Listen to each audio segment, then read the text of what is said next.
out of nowhere, his dog just shot out. It startled me. I got tangled up and fell and broke my wrist. She never failed. I look up and she is doing an Oscar-worthy performance. She is screaming to the top of her lungs. And is that a tattoo on your head or is that hair? Yes, it is. Oh, it is? Well, that's better than growing hair. It is, for sure. I'm not comfortable with that. I didn't think I should have to do that. Oh, you didn't want to be alone with him? Former lawyer, mayor, and talk show host. Now, he's Judge Jerry Springer. Plaintiff Jacqueline Booker claims the defendant's dog caused her to fall and break her wrist. She's suing for $5,000 for medical bills and emotional distress. Defendant Vincent Hill claims the plaintiff is a scam artist who's trying to get rich by staging a fake accident. He says he owes her nothing. Nothing but the truth? Yes. Yes. Case number 233 on the docket, Booker versus Hill. Okay, and welcome to you. We have the plaintiff, Ms. Booker. Yes, sir. And you are suing your fiance's neighbor, Vincent Hill, for $5,000 for medical bills and emotional distress. Yes, sir. So why don't I hear your side of the story first? Let's go ahead. Good afternoon, sir. On Monday, March the 26th of this year, Yep. I was walking my dog in my fiance complex, and as I was turning around to head back home, I did see the defendant getting out of his car going towards his front door. As I was walking past him on the right side of my view, from out of nowhere, his dog just shot out. And when his dog shot out the house, it startled me, and I was trying to pull my dog leash back. I got tangled up and fell to the ground and broke my wrist. You broke your wrist? Yes, sir. Okay. Yes, sir. He was very helpful. He came up, he saw, "You all right? Are you all right?" You know, and I like, no. He was fussing at his dog to get back on the sidewalk. He got on his phone, he called someone. They didn't answer the phone, so he decided then to go and take the dog in-house himself. He came back, he said, "Are you all right?" I told him, no. He said, "Let's call the ambulance." He was very nice, like I said. He did call the ambulance for me. I called my fiance to let him know what happened. As the ambulance he came up, and we all got there together. And then you went to the hospital? No, sir, I did not. I didn't go in the ambulance. I went to my own personal doctor. Only reason I didn't go in the ambulance because I don't have insurance, and that ambulance bill is high. Yeah. And at that time... So when did you go see the doctor? The same day, about 2 hours after. Okay. Yes, sir. And what did the doctor say? It's broken. They gave me x-rays. Yeah. Yes, Do sir. you have a copy? Yes, sir. Here's my pictures here. Okay. I got them next. Okay. There's you holding up your wrist. Oh. Okay. What is your side of the story here? Okay, well, first off, this is my so-called vicious dog right here. Wait, what is this, a Chihuahua? Yes. Second of all, she never failed. So this is what happened. Oh, okay. So I was coming home from work. Yes. And as I was coming home from work, I was unlocking my door. She was walking her dog on the sidewalk. Yeah. So my dog, saw her dog and came out the door. But my dog maybe was 5 feet away from her before I called my dog back. My dog never touched her dog nor her, never came near them. So as I'm like calling my dog back, I look up and she is doing an Oscar-worthy performance. She is screaming to the top of her lungs. She's like turning around, wrapped herself up in her dog collar, unwrapped herself from her dog collar, and then she tried to jump on a car that was by. And as she jumped on the, she didn't get on the car. As she dropped her phone. That's when I came towards her to see was she okay, because she dropped her phone. But she's saying, "Oh no, I fell, I broke my wrist, it's my wrist." So I said, well, if your wrist is broken, you need to go to the hospital. So I called 911 and, to go to the hospital. And also, let me state, my dog never went inside the house until the EMTs came, and my dog never did approach her again. My dog stayed on the porch, because that's what I told her to do, and my dog stayed outside until the EMTs came because they said that was protocol. As we sit and she's on the phone, she's talking, she's laughing. She never let go of her dog collar. Even when she claimed she fell, she stayed hold to her dog. So if you fell enough to break your wrist, you're on the phone with one hand and on the dog with your other hand, with your dog on the other hand. She's laughing on the phone, she's talking to us, and then I feel she was targeting me because I had on like a suit and tie, and she was asking questions about where you work, you dress real nice, you got a nice car, you must make good money. And I'm like, no, I don't make good money. I wouldn't be living over here if I did. Soon as the EMTs arrive, she goes right back to her Oscar-worthy performance. Oh, don't touch it. Can y'all hold my dog, my wrist, and all of this? So I'm not going to the hospital. I don't have insurance. I got things to do today. I had to get my hair done. And I'm thinking to myself, your wrist is broken, you're worried about your hair done. And then she said she had a doctor's appointment prior to that day anyway from an incident that was before this. That's when her husband arrived because, he didn't arrive until the EMTs was leaving. Can he come up here if you don't mind? Thank you. And you are her husband? Fiance. Fiance. You saw this happening? Well, I was there when the paramedics was there. He even offered to pay the ambulance bill if she, send it to his place. I never agreed to pay for anything. I just said, let's call the ambulance because you're hurt. But I never agreed. I said, you have to, call the ambulance if you're hurt to see if you really hurt. Well, you didn't take the ambulance, so... Yeah, and she didn't take the ambulance because she didn't have insurance. Right, he took me there, sir. Yeah, Only reason why, because it takes long in the emergency room. I went to my own doctor, but still, I got treated for my wrist the same day. It was broken. Okay, ER fracture visit, and the following issues were addressed. Closed, traumatic, minimally displaced, Carl's fracture of left radius.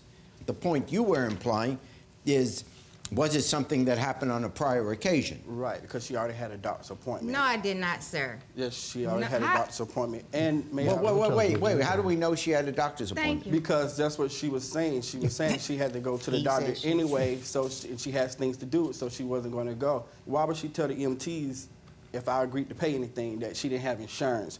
Also, she says she doesn't have any insurance, but all the receipts she sent me says copay on it. So how does you not have insurance if you have a copay? Plus, the medicine that she sent me was Benadryl allergy medicine that she said the doctor prescribed her. Why would the doctor prescribe her Benadryl? I have all these over here with me. First of all, ain't no doctor prescribed me no Benadryl. They told me to get some Benadryl because my wrist was itching. You can't scratch or cast with no pencils and stuff that you hurt your skin. That's for the itching if you know anything about that. Secondly, I have text message. I texted Vincent the day of the accident. Each time I went to the doctor, I reached out to him on a text. He did not respond either time. And then my copay is when you pay part. I still have a copay, sir, if I have insurance or not.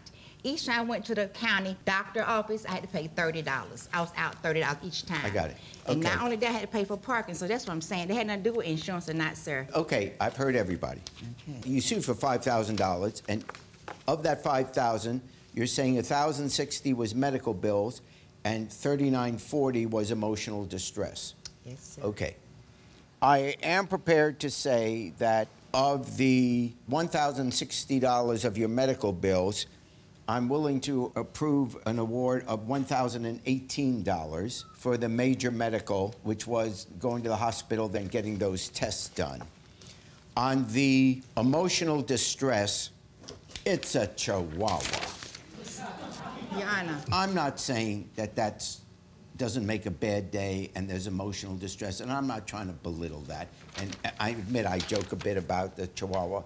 But look, we can't start, as a matter of policy, when people get startled by a barking dog.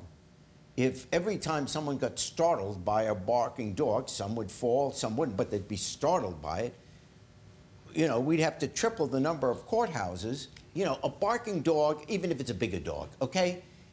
You weren't bitten by the dog, you were startled, and you fell, and you tripped, and some people are scared of dogs. But the courts can't start giving awards to people that are scared of dogs. So based on that, I fined for the plaintiff in the sum of $1,018. I'm disappointed because the guy lied. I still got a bill to pay. That's just part of the bill.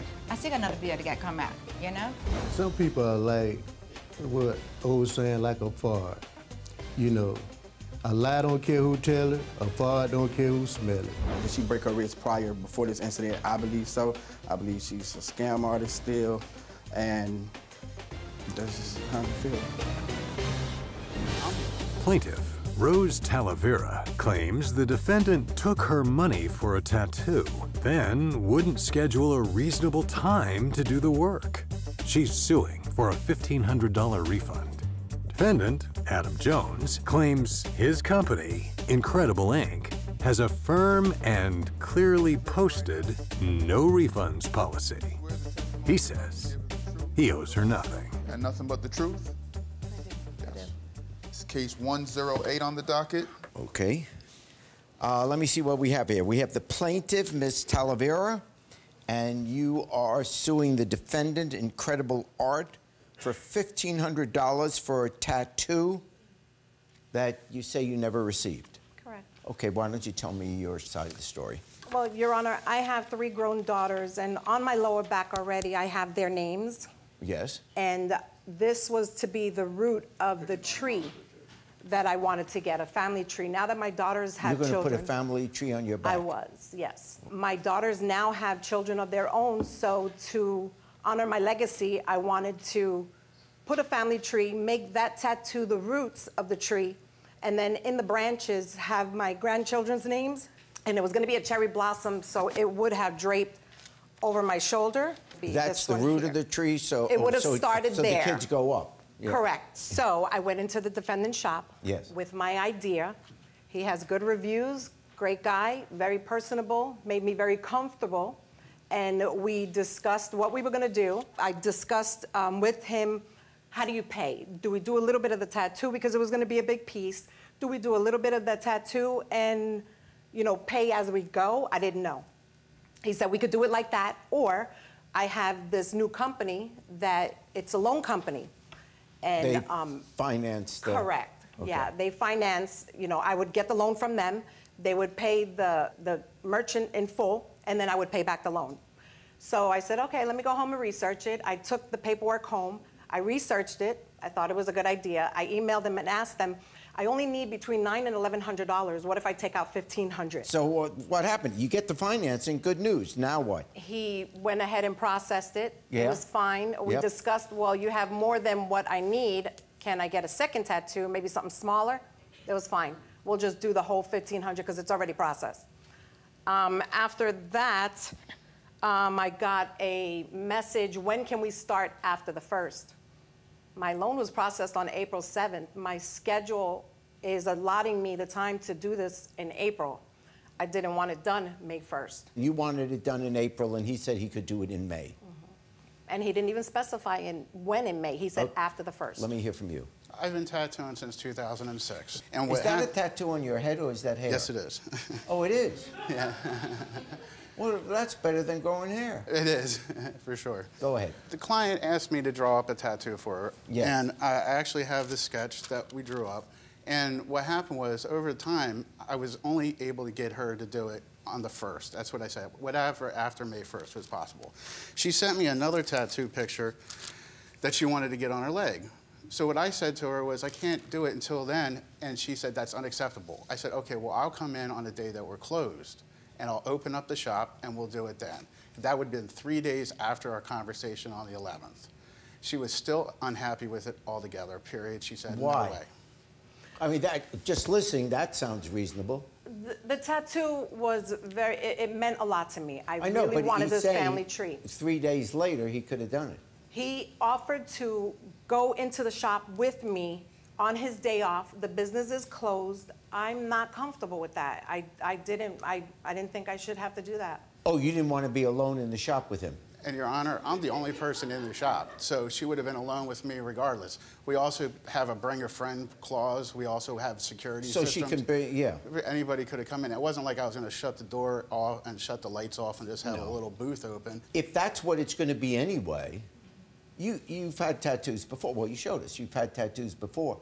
Is it that uncommon that when you go into a tattoo parlor, and I know very little about this, by the way, but when you go into a tattoo parlor, there is the one guy who's the woman who's doing the tattoo. If I can, I'd like to bring my wife, who is also my business partner who does my scheduling to explain a little bit further. Sure, and your name is? Natalie. She's the customer. Absolutely. Yeah, and if she's just not comfortable, then it's not for anyone else to say, oh, you don't have to worry, be comfortable. She's suddenly not comfortable. So I guess my question is, you haven't done the tattoo yet. Correct. So why not give her back her money and everyone go their separate way? You got a good business. She's going to go someplace, you know, maybe by the time she finds another tattooist, she's got another grandkid. Unfortunately, I can't refund her the money because she got it through a loan company. It's not like I have the money to give back to her. You weren't paid? I was paid. Okay, so the money they paid you, pay her. I can't because why not? I also have a no refund policy that is literally right next to the application of the for the loans. Okay, I'm going to assume, maybe incorrectly, but when there is a sign in the window that says no refund, whatever the business is, it's once you get the product, you can't turn it back in because you're not happy with it. Correct. I get that. But she doesn't have the product yet. The company that the loan was gone through, we went out of our way to contact them. Okay. We were told that our policy we go by, and any problems she had to go through the loan company. We have no problem giving anyone money that they rightfully deserve. But if we say we give her this $1,500, we have no guarantee that monthly she will pay off that loan, and then say down the line if she disputes. And then you're saying that the loan company's coming after you. They could come after us for that $1,500. Yes. So what guarantee do they have then? This tattoo meant so much to me. There's no contract, there's no signed contract, there's no waiver. I just wanted a refund. And he was willing to refund. And I have messages from the company. There's no contract with the loan company? With the loan company, I have a contract. So, and I owe them money. They won't come after them. They'll come after me. Well, if you have the contract with the loan company, then that's fine. She doesn't get the tattoo. She didn't get the tattoo. So you haven't lost any money here. Correct. You pay her back. She's got her money. She's got to pay the loan company. If the loan, she has a contract with the loan company. If the loan company doesn't get its money, they'll come after her, not you. She gets her money back. She has to pay the loan company. If the loan company doesn't get the money, she's under contract. She's liable. They have to come after her. You're not touched.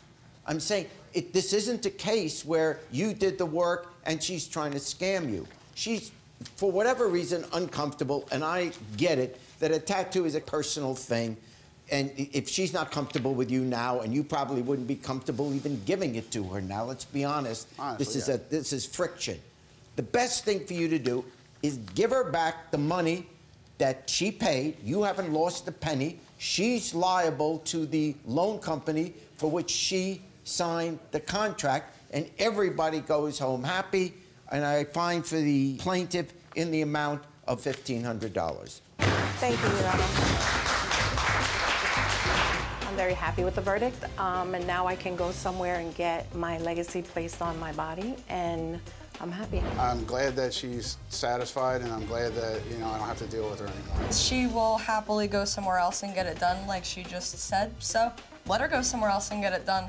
We know quite a few tattoo artists in the area, and with a reputation like this, I think she's gonna have a hard time finding anyone to do it for her now. Thanks for watching. Now please approach the bench.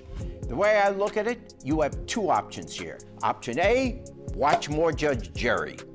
Option B, watch more Jerry Springer. The choice is yours. Now get out of my courtroom. You have more clips to watch. And don't forget to subscribe.